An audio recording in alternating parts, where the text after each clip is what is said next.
Trudeau की leadership पे challenge है कि वो वीक लीडर है, नेशनल सिक्योरिटी नहीं बचा पाए अपनी देश की, या फिर क्योंकि उसकी पार्टी को फायदा हो रहा था, वो चुपचाप रहा, उसने चाइना को इंटरफेयर करने दिया।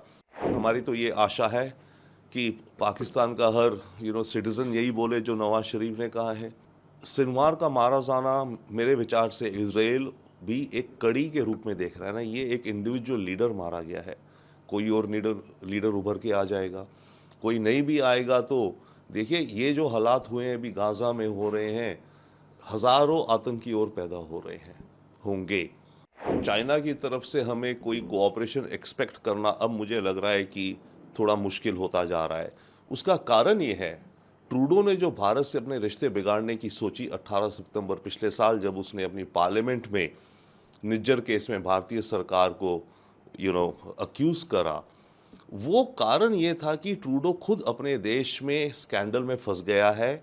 चाइनीज इंटरफेरेंस जो कनाडा की इलेक्शंस में हुई, जिसमें ट्रूडो को फायदा हुआ, वो बहुत बड़ा स्कैंडल है इस समय कनाडा के अंदर। ट्रूडो की लीडरशिप पे चैलेंज है कि वो वीक लीडर है, नेशनल सिक्योरिटी नहीं बचा पाए अपनी देश की, या फिर क्योंकि उसकी पार्टी को फायदा हो रहा था, वो चुपचाप रहा, उसने चाइना को इंटरफेयर करने दिया। तो ये जो स्कैंडल है, जिसे चाइना गेट कहते हैं, जैसे वाटर गेट स्कैंडल था जब रिचर्ड निक्सन ने अमेरिकन डेमोक्रेसी के साथ गद्दारी करी थी एक तरह से, उसी तरह से चाइना गेट ये स्कैंडल है जिसमें ट्रूडो ने अपनी डेमोक्रेसी के साथ बेट्रेल किया है। उससे अटेंशन डाइवर्ट करने के लिए, उस कंट्रोवर्सी से अटेंशन हटाने के लिए ट्रूडो ने पार्लियामेंट में खड़े होकर के भारत के खिलाफ एक इल्ज़ाम लगाया, बहुत बड़े रूप से पार्लियामेंट में। क्या ज़रूरत थी कि पार्लियामेंट में खड़े होकर बोलता? वो यही चीज़ बाहर कहीं प्रेस कॉन्फ्रेंस कर देता, ये चीज़ कोई कैनेडियन पुलिस का चीफ कमिश्नर कह देता। ट्रूडो को क्या जरूरत थी? तो ट्रूडो ने जानबूझ करके डिस्ट्रैक्शन करने के लिए भारत को ब्लेम करा। अब जब ये बैकग्राउंड है ट्रूडो का, तो पिछले एक साल से हम देख रहे हैं कि वो उसी रास्ते चला जा रहा है। तो एक्सपेक्ट करना, अनफॉर्चुनेटली होप तो करते हैं और हम प्रेशर करेंगे, but I don't think Canada respond हमसे पॉजिटिवली करेगा जल्दी। सर, इसके साथ ही विदेश मंत्री की पाकिस्तान यात्रा को लेकर नवाज शरीफ ने कहा है कि अगर पीएम मोदी आते तो अच्छा होता। जी हाँ, डेफिनेटली नवाज शरीफ ने बड़ी सही बात कही है, परंतु बात यह कि हमारी तो ये आशा है कि पाकिस्तान का हर सिटीजन यही बोले जो नवाज शरीफ ने कहा है। वो नहीं तो कम से कम पाकिस्तान की जो आईएसआई की लीडरशिप है, मिलिट्री की जो लीडरशिप है, पाकिस्तान की पॉलिटिकल पार्टीज़ की जो लीडरशिप्स है, वो भी यही बात कहते हैं जो नवाज शरीफ कह रहे हैं, और केवल बात ही ना कहें, उस बात पे अमल भी करें, तो डेफिनेटली बहुत अच्छा कदम होगा। एंड भारत और पाकिस्तान के रिश्ते क्यों नहीं, बिल्कुल इम्प्रूव होंगे। बट अनफॉर्चुनेटली ये ऐसा कुछ होता दिखता नहीं है।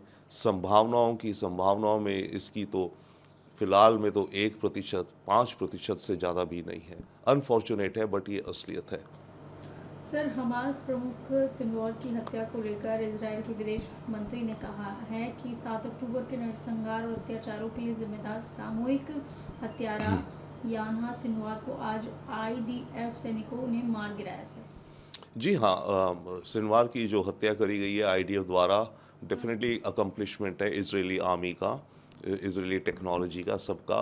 1 साल हो गया, 1 साल से ऊपर हो गया था, परंतु सिनवार का मारा जाना मेरे विचार से इजराइल भी एक कड़ी के रूप में देख रहा है ना। ये एक इंडिविजुअल लीडर मारा गया है, कोई और लीडर उभर के आ जाएगा, कोई नहीं भी आएगा तो देखिए ये जो हालात हुए हैं अभी गाजा में हो रहे हैं, हजारों आतंकी और पैदा हो रहे हैं होंगे।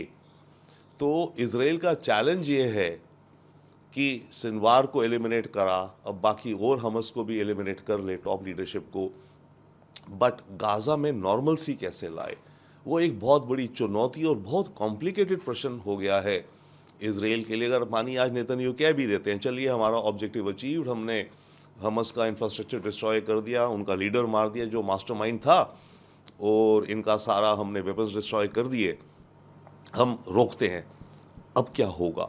ये सबसे बड़ा एक चैलेंज हो गया है।